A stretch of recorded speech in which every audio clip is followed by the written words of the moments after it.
On today's show, Jalen Brunson outduels Trae Young and hits the overtime game winner to lift the Knicks past the Hawks. The Mavs finally have something to be happy about as Kyrie Irving goes off against the Warriors. Jamal Murray with a career-high 55. Are the Lakers already mentally checking out a little bit? And a full 15-game slate coming up right here at Locked On NBA Game Night. When that final buzzer rings, you know it's time for Locked On NBA Game Night. All the post-game reactions to every game across the league, every single night, with insights only the hosts at Locked On can provide. It's the true NBA fans' one stop for all the action. Every game, every night. It's Locked On NBA Game Night. Tipping off now.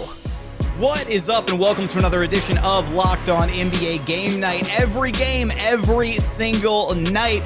I'm your host, Jackson Gatlin, also host of Locked On Rockets right here on the Locked On Podcast Network, your team every day. And joining me is my partner in crime, David Ramil, host of Locked On Heat. And David, normally I ask you what you saw in the NBA last night, but we don't have time for pleasantries, man. We got 15 games we got to roll through, so we're diving straight into easily what was our game of the night, a battle at Madison Square Garden between the Knicks and the Hawks, and it feels like these games are always absolutely insane. Let's throw it out to Locked On Hawks for more on this one. Hello, friends. My name is Brad Rowland, and the Atlanta Hawks participate in the highest scoring game of the entire NBA season on this final game before the All-Star break. Unfortunately, it goes the wrong way for Atlanta at a 1-point overtime loss in New York. A crazy game. The Hawks were down by 6 points with 15 seconds to go in regulation. They come back, they tie it. They took their first and only lead in the entire game in overtime, but ultimately a shot from George Niang, open in the corner, that would have won it, fall short, and they lose it. But certainly an encouraging performance from the Hawks on the whole.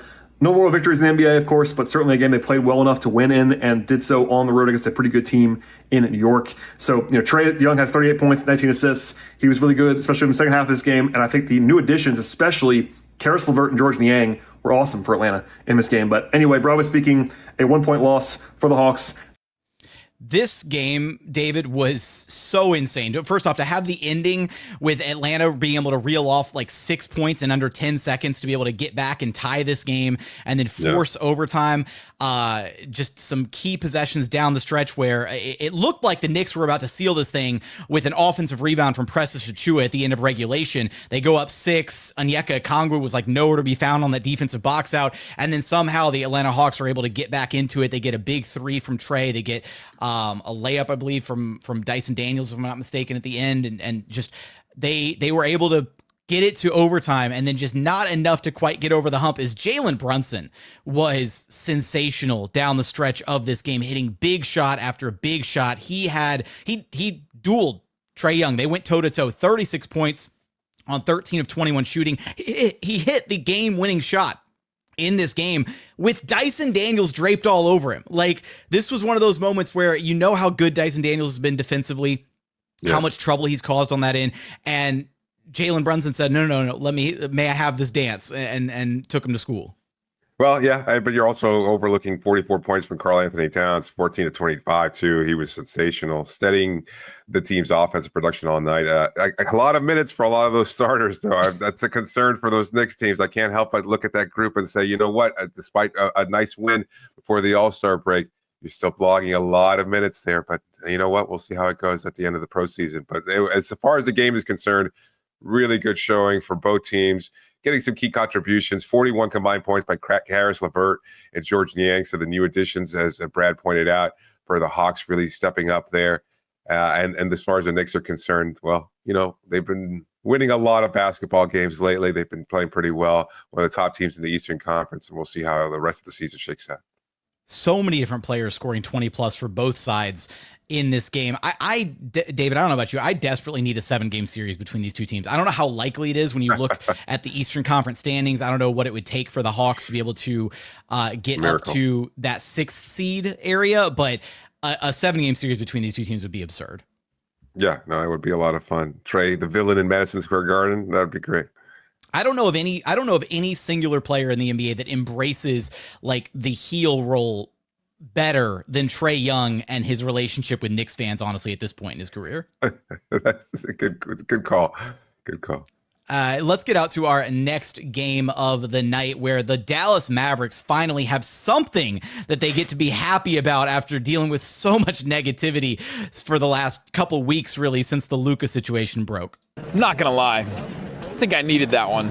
Dallas Mavericks get a win against Golden State Warriors, and it's all because of Kyrie Irving. What an absolute maverick that guy is. 42 points, 0 assists, the Chuckers stat line, but they needed every single one of those 42 points. Just an absolutely incredible game from Kyrie Irving. 15 of 25 from the field, hit 7 threes, even had a heat check moment in the middle of this game. Just an absolute will a team to a victory performance from Kyrie Irving.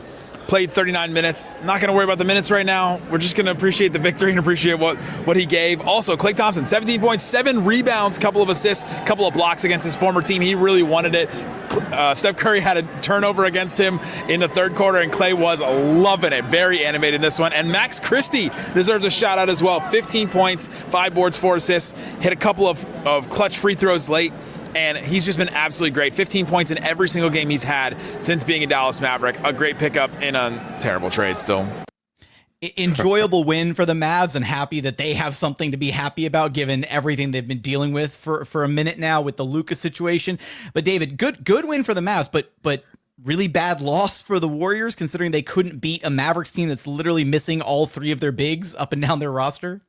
Yeah, I mean, that's fair. You also don't really expect a 42-point performance from Kyrie Irving. So, I mean, that kind of helps balance things out. Klay provided a little bit of an edge for Dallas, too, that's something they might not have taken into consideration. And Buddy Hield struggled for the Warriors. 1 of 9 from the floor, 1 of 6 from three-point range, 3 points total. So you're not getting any production out of him. You're not getting production out of anybody except for Golden State's big 3, if you will, of Draymond, Jimmy Butler, and Steph Curry. You're also getting some occasional points here from Peyton and Moody off the bench, but overall, it's what we talked about last week following the trade of the acquisition of Jimmy Butler. Like they don't seem like they're a particularly good or deep team right now. And unfortunately, although they had a couple wins and Jimmy's been able to contribute at a high level in those wins, he might not be able to carry the team to the kind of heights that they need to in order to escape the play-in tournament. I will say the Warriors they went on like a 13-2 run there late in the fourth quarter. They went up 102-101. It was their first lead since the first quarter, where they led 6-4. So the Mavericks were like firmly in control of the entirety of this game.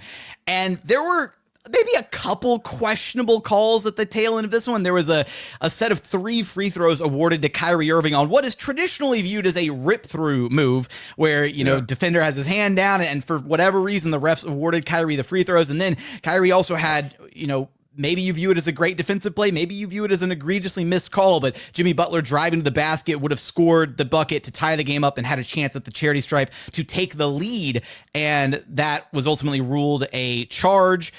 The Warriors tried to challenge it. Call does not get overturned. And to me, it looked like Kyrie was clearly moving on that, but Jimmy did kind of drop the shoulder into him. So just a couple of maybe questionable calls late in this game. And I can't help but wonder if maybe the NBA is looking at it like, all right, Mavs, we'll throw you a bone. We know things have been rough. Here you go. Adam Silver put in the call. Yeah, I don't think it quite works out that way, but yeah, I'm happy for Mavs fans to get something to cheer about, at least temporarily. Coming up, how dangerous are the Nuggets with Jamal Murray rounding into form, dropping a career-high 55 against the Blazers, and Anthony Edwards and the Wolves lose to the Bucks with no Giannis and no Dame. We're going to get there in just one moment. First, today's episode is brought to you by WayFair. Look, after the holiday hustle, there's nothing like giving your home a little TLC. I usually find that decluttering and refreshing my space helps me get back into a solid routine. Whether you're tidying up, clearing out, or just want to give your space a new look to start the year, WayFair has everything you need, all within your budget. I was looking for some furniture, and their huge selection made it so easy to find pieces that fit my style and budget. My favorite part, the free and hassle-free delivery, even for larger items. WayFair's site was so easy to navigate, and I found everything that I needed in absolutely no time. Give your home the refresh that it needs with WayFair. Head to wayfair.com right now. That's wayfair.com. WAYFAIR.com. WayFair, every style, every home. And continuing on here at Locked On NBA Game Night, where we appreciate you for making Game Night your first listen each and every day. For your second listen, go check out the Locked On Show for your favorite team. Maybe it's Locked On Heat with David Ramil. Maybe it's Locked On Rockets with me over there. Go check them out after this one. Let's get to our next game of the night. David, the Denver Nuggets with the 132-121 win against the Portland Trail Blazers, in which Jamal Murray with a scorcher, 55 points, a new career high for him, the highest single game point total by any Canadian-born player in NBA history, eclipsing the set of 50-point performances that SGA has strung together over like the last month and a half of this season so far. So 55 points, 20 of 36 shooting. He was 7 of 15 from downtown, 8 of 9 at the charity stripe. Not to overshadow yet another insane monster triple-double from Nikola Jokic, who finished with 26, 15, and 10 on 11 of 20 shooting. On the Blazers side of things, Anthony Simons, 26 points on 9 of 19. David, when you look at this Nuggets team, how dangerous are they with the Jamal Murray that is kind of rounding back into form here after some struggles this season? Over his last 10 games, he's averaging just under 23 points per contest on 52, 36, 92 shooting splits. This is looking a little bit more like the Jamal Murray that the Nuggets are going to need if they want to make a deep postseason run. They survived the trade deadline, didn't make any kind of major acquisition, and man, a lot of people question whether or not they were committed to this season. But this is the kind of performance that you can rely on from Murray, and that helps carry the team. And they're certainly much more dangerous. They've won 8 in a row. I mean, that's a really good team. And as long as you have the MVP there in Jokic, you're always going to be a dangerous team. So, I mean, the combination of things, I think we were a little quick to kind of write them off. They did struggle, but they were still hanging in there. And now all of a sudden they've emerged to be one of the best teams in the Western Conference record-wise, and they're going to continue to be climbing up the standings. They're going to continue to find ways to dominate. And I don't think anybody wants to meet them in a 7-game series in the playoffs. So, I as far as I'm concerned, they're still one of the more dangerous teams in the West. The ceiling of this Nuggets team to me just feels like however good Jamal Murray can be, that's the ceiling of this team. Because Jokic is going to be Jokic, right? The other guys, the other ancillary pieces are going to do what they do. I think to me, it's all about what can Jamal Murray be. And we know that Murray's, really good come postseason. So maybe they get playoff Jamal Murray this go around and have a deep postseason run. Let's get out to our next game where the Milwaukee Bucks, no Giannis, no Dame, no problem against the Wolves. Let's throw it out to Locked On Wolves. Minnesota Timberwolves turned in an ice-cold shooting performance in a loss to the Dameless and Giannis-less Milwaukee Bucks on Wednesday night. I'm Ben Beacon, host of the Locked On Wolves podcast. The Bucks were down their 2 best players, their 2 superstars. The Timberwolves had Anthony Edwards, who was questionable coming into the game with the hip injury. Of course, no Julius Randle, no Dante DiVincenzo, but still, the Wolves were 6.5-point favorites on FanDuel headed into this. And it was a game the Wolves needed to have on the front end of a back-to-back OKC in town tomorrow night, on the heels of a loss on Monday night, and the Wolves could not get it done. They ended up losing by 2. Anthony Edwards had 28 points, but it took him 33 shots to do it. He was just 4 of 17 on three-pointers and only got to the line 5 times. Only 4 assists on the night for Ant as well. Rudy had 20 and 14, and Naz Reid had 22 and 13. But this was just all about the Timberwolves unable to make baskets consistently. They were 22.7% on threes and under 38% from the floor in this game. We'll break. Look, I know we've talked about this Wolves trade and them getting rid of Cat quite a bit here. I just want to point out really quickly for the Anthony Edwards portion of this game, just looking at the box score doesn't do it justice. That he started this game pretty hot, 4 or 5 shooting from the floor. Looked like he was headed for a solid night. And then he proceeded to go 1 for 15 from the floor over his next 15 attempts. Just absolutely unreal performance from Anthony Edwards, and not the good kind of unreal performance from Ant. Look, I know that they're injured. They're missing Randall. They're missing Dante DiVincenzo. And, Ant was questionable coming into this game anyways. Excuses. But this is just, you can't lose to a Bucks team without their 2 best players. That's unbelievable. No, I mean, look at that roster. Look at this lineup for the Bucks. With Kuzma starting, it kind of reflects what he had in Washington, and somehow they were able to beat that team. So, I mean, look, 22% shooting from 3-point range for Minnesota, 38% overall. That's not going to get it done. But man, that's just, you're better than this. This Minnesota team is better than this, and they have enough players there to find a way to, I mean, they're not that different. I understand they're missing Cat. We talked about the trade, as you mentioned. They're missing Randall.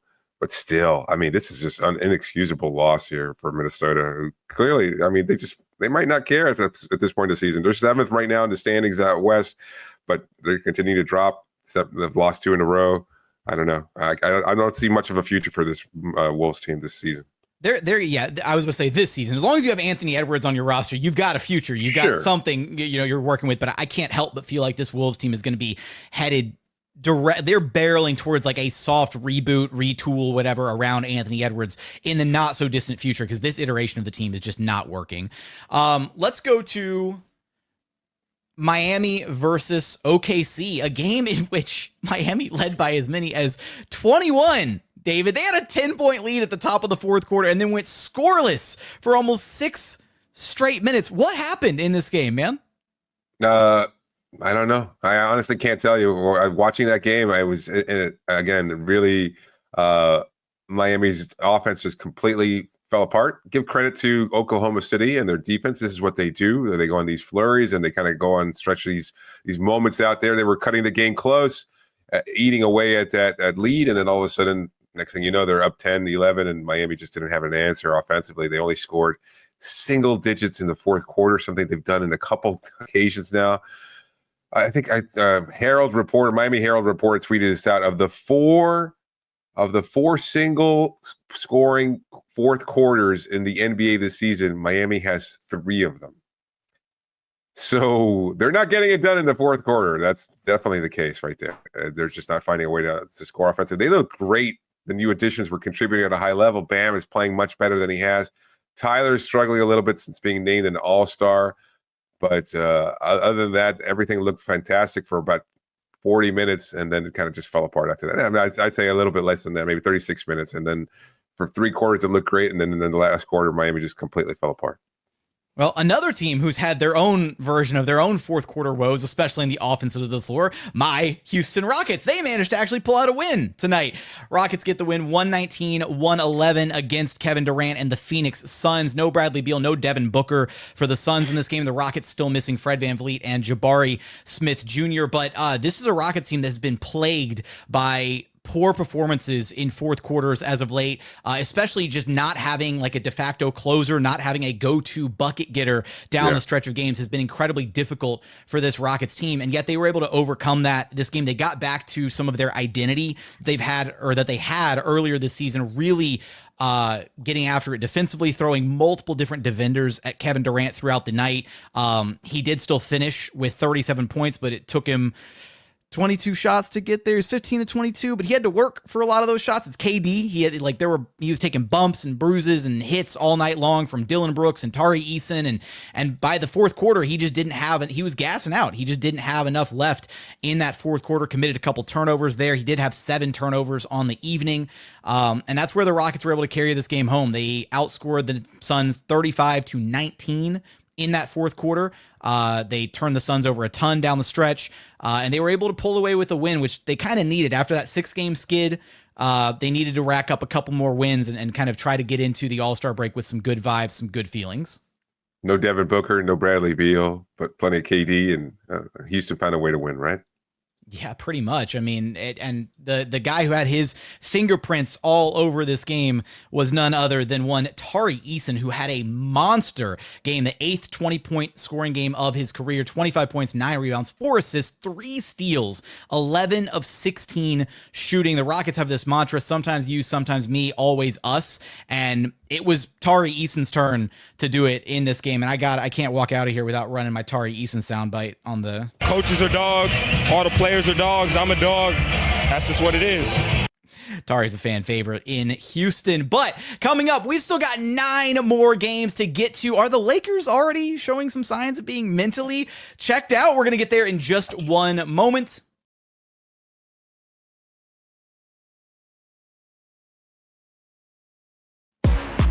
And final segment here at Locked On NBA Game Night, where we've got 9 more games to get to on our 15-game slate.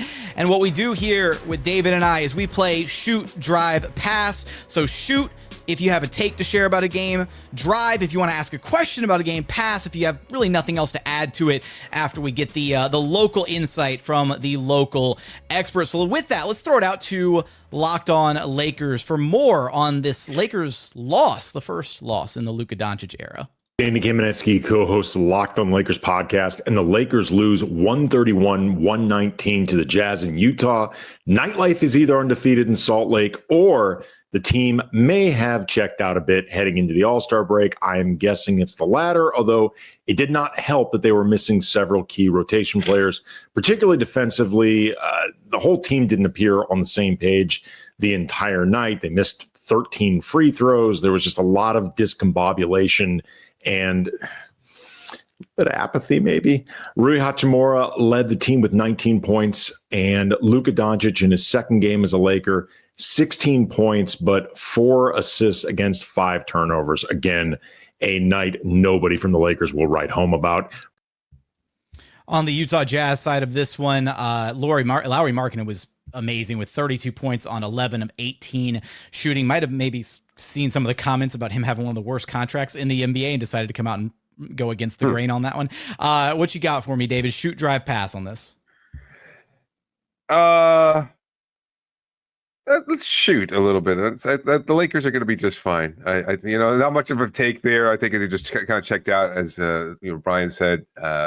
You're heading into the All-Star break. You're an older team with LeBron there. You're kind of needing something, a little spark before you go off into the All-Star break, but you don't really have it. And you're just going to be just fine. They've won a lot of games lately, 8-2 over their last 10. I think they're going to be pretty good. I still have my serious reservations about LeBron and Luka on a team defensively together. I think they're going to be slow. They gave up 26 fast break points to the Jazz, and they just looked slow at various points in this game. But let's go ahead and get out to our next one, where the Boston Celtics taking care of business against Victor Wembanyama and the San Antonio Spurs. Celtics built a big early lead and kind of cruised in the second half. Jason Tatum started strong, finished with 32. Kristaps Porzingis had 29. After their last game in Miami, Tatum said that the team had been letting its home fans down and they kind of owed them a better performance, and this was mostly that. Coming out as strong as they did in the game before the All-Star break, Joe Mazzulla said before the game that this is a really important one because of the possibility of the Celtics kind of nailing this one in. But they didn't, and they got a home win, the type of performance that kind of eluded them at home all of the season. So pretty good win. Spurs couldn't hit a thing to start this game. Celtics took advantage. They rebounded well, only 6 second chance points for the Spurs, and that's where the Celtics really won this game, holding them off the boards, playing some decent defense, and closing out strong. This is a really important finish here for the Celtics as they get ready for that third of the season, and still a chance at maybe a 60-win season if they can turn it around and really flip this switch. All right, Celtics taking care of business. De'Aaron Fox on the Spurs side of things, 23 points, 10 of 16 shooting to lead the way over there. What you got for me, David? Shoot, drive, pass. I'm going to pass on this one. I think, again, it's just the Spurs kind of trying to figure things out. The Celtics still really good, finding ways to kind of turn things around towards this last stretch of the season there. So I'm going to pass on this one. I'll tell you what, there's a team that has what feels like zero chance of turning things around. The vibes are in shambles, and that's the Philadelphia 76ers. They have a 4-point loss to the Brooklyn Nets, 196. Let's throw it out to Locked On Sixers. Tobias Harris's contract looks better than Paul George's does right now.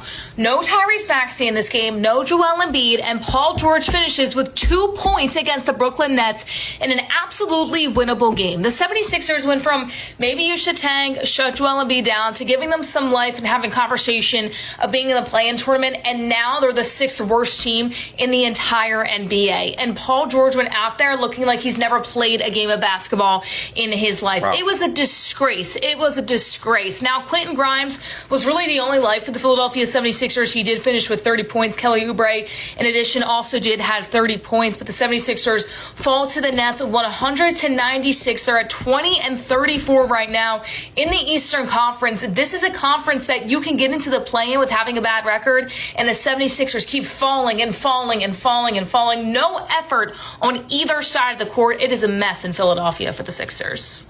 A mess in Philadelphia. Wow, those were some heated. Kayla is not a fan of Paul George right now. David, shoot, drive, pass. What you got? Let's pass on this one too. I mean, I think she said it all. She trashed Paul George, the contract, everything going on there in Philadelphia. So you know what? Let's just move on. She hit every single note. We had another overtime game on the docket between the Pacers and Wizards. Let's go to Locked On Pacers.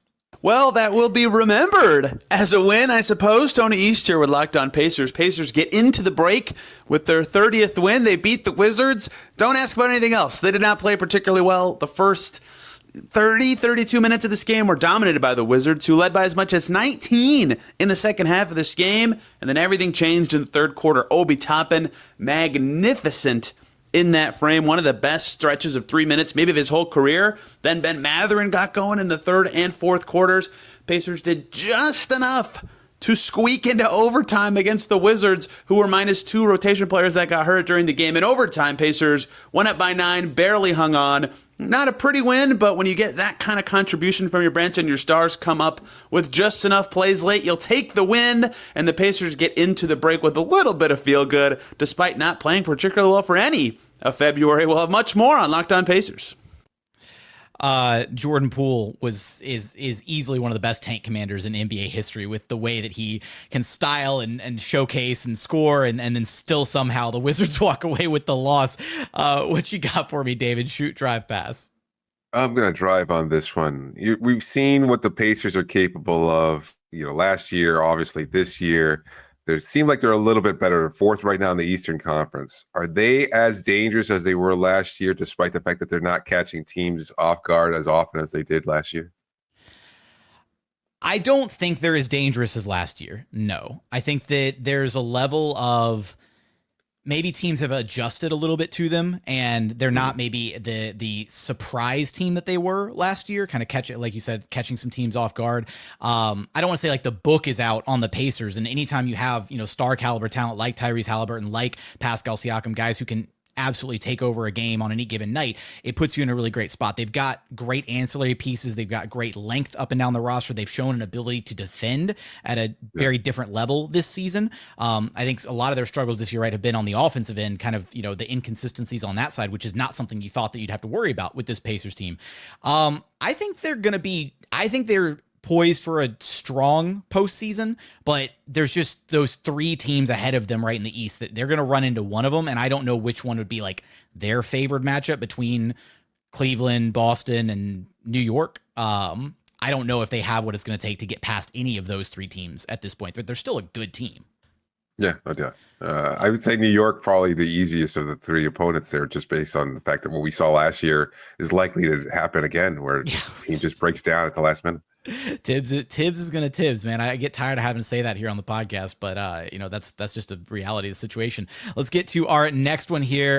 The Cleveland Cavaliers put a thumping on the Toronto Raptors. Cunningham from Locked On Cavs here after the Cleveland Cavaliers beat the Toronto Raptors in their final game of the first half of the season. Cavs moved to 44-10 with this win. It was DeAndre Hunter's second game as a member of the Cavs. He finished with 18 points coming off the bench after he started in game number 1 with Cleveland. He came off the bench in this one because Max Strus was back. Strus missed Monday's game against Minnesota with an ankle injury. He returned, hit 4 3-pointers in his very first shift of the game. Cavs really took control from the start in this one. They led by as many as 39 points in the second half. They kind of let up on the gas the final 18 minutes or so of this game, but they have a lot to be excited about. They're 8-2 in their last 10. They now have won 4 straight as they head into the break. And these last 28 games, I think they'll be using a lot of time to experiment defensively, particularly with DeAndre Hunter, but also continue to just keep trying win games and hold off the Boston Celtics for that number 1 seed in the Eastern Conference.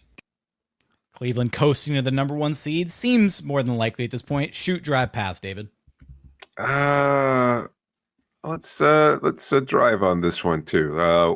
What do you think of the DeAndre Hunter addition so far and what you've seen of him?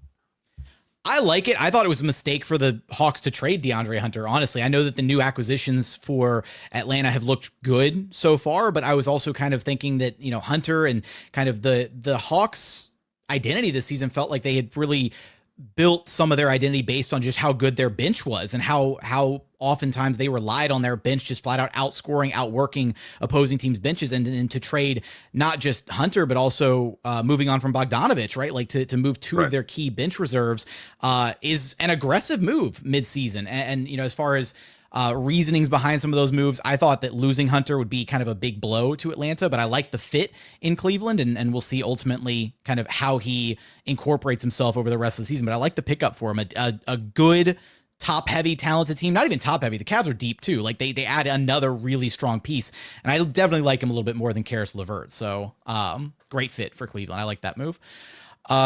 Let's go to, where's our next game at? We're going to go out to the Pistons getting it done against the Chicago Bulls. Where's my guy, Kuka Hill?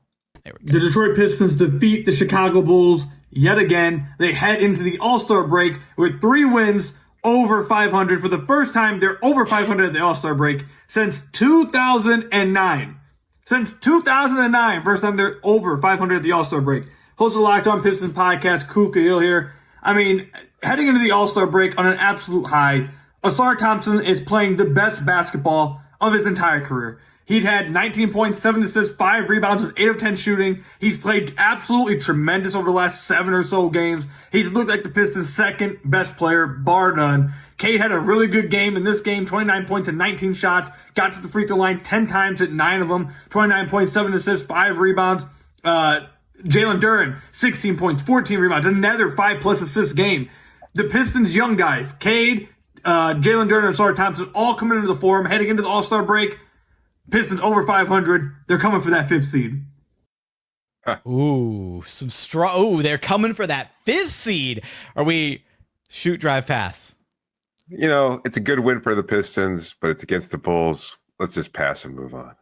Okay. All right. No, we're going to have to revisit that 5th seed comment at some point for Kuba. We won't do it on this one. We got so many, still got a handful of games to get to. Let's go to the Magic and Hornets. Orlando getting the 102-86 win. This is Philip Rossman-Reich, the host of Locked On Magic, here at the Kia Center as the Orlando Magic defeat the Charlotte Hornets 102-86 to go into the All-Star break at 27-29. This game ended up being a blowout, and I think that is one of the great lessons of this game. Throughout the first half, Orlando was not together. They were sloppy. They were just not playing at the level that they know they need to play at, and they looked like a team that was looking forward to the All-Star break. But Orlando stuck with everything. They stuck with the shooting that maybe wasn't working in the first half. They knew they were open shots. They knew they were going to get them to fall. They got enough of them to fall. They got their defense back tightened up. They got out in transition. They got some easy baskets, and they were able to put the Charlotte Hornets team away. At the end of the day, that's really all that matters. The process to get there may have been a little bit bumpy and a little bit rough, but the Magic got themselves there. Paolo Banchero scored 12 of his 24 points in the third quarter. Wasn't needed in the fourth quarter because Orlando was able to run away with this thing and get the win. It hasn't been the season the Magic want, but they're happy to get to the break and eager for the second half. Shoot, drive, pass, David. I'm going to shoot on this one. I still have concerns about the Orlando Magic. I know they weathered the storm of injury, and they looked so good earlier in the season before their injuries took place, but they just can't seem to muster enough offense, really. And as great as their defense is, you're going to find ways. You have to find ways to score in clutch situations and in the playoffs. And I don't know who the Magic have that can fit that bill. So I like their team. I think they're a great group. And at the same time, I have legitimate concerns about their ability to make any kind of noise in the playoffs. Swing out to the West Coast for our second to last game. The Clippers getting the 128-114 win against the Memphis Grizzlies. This was a competitive game in the first half. They were kind of going back and forth. Memphis won the first quarter, then the Clippers came back, won the second quarter by double digits, and then Clippers just firmly took control of this game with a third quarter where they went up. They outscored the Grizzlies 15 points, 36-21 in that third frame, and they were able to kind of coast a little bit after that. On the Clippers side of things, all 5 starters scoring in double figures. Kawhi Leonard leading the way with 25 points on 9 of 19 shooting. And then for the Grizzlies, Desmond Bane, 23 points on just 8 of 17, though. And then Jaren Jackson Jr. limited to just 13 points and 6 rebounds on 5 of 12 from the floor. David, shoot, drive, pass. Let's pass on this one. You know, it was a good, solid win for the Clippers, but not much else to say about it. All right, we got one more for you, and that's the Sacramento Kings with a 119-111 win against the New Orleans Pelicans. Let's throw it out to Locked On Pels. Pelicans 111-119 loss to the Kings shows the number one thing they need to do this offseason. I'm Jake Madison, host of Locked On Pelicans. Look, the loss is totally fine. Even good for New Orleans as they're trying to tank for a high draft pick right now. But this loss showed the Pels need to find a starting center and add some size to this team. Rookie Yves Missia has played well, but that doesn't mean you can't upgrade the center position. The Pelicans are last in defensive rebounding this season. They just had 3 defensive rebounds in the first quarter, giving up 9 offensive boards in the first half. You're going to lose games when you're a historically bad rebounding team like that, and it's clear the Pelicans need to address that more than anything else this offseason if they want to be back in contention for the playoffs next year. We joked about this on the West Squad show, but it's going to be hilarious when the Pelicans trade Zion Williamson for Anthony Davis. That'll answer their center problems for sure. Oh, man. You got anything to add to this one, David? Shoot, drive, pass? No, let's wrap it up. Good game overall. Oh, man. A 15-game slate in the NBA, only the second time this season. All 30 teams have played on one night, and we went through all of them. We appreciate you for being here with us on Locked On NBA Game Night. For your next listen, go find the Locked On Show for your favorite team. Until then, we will catch you guys on our very next game night.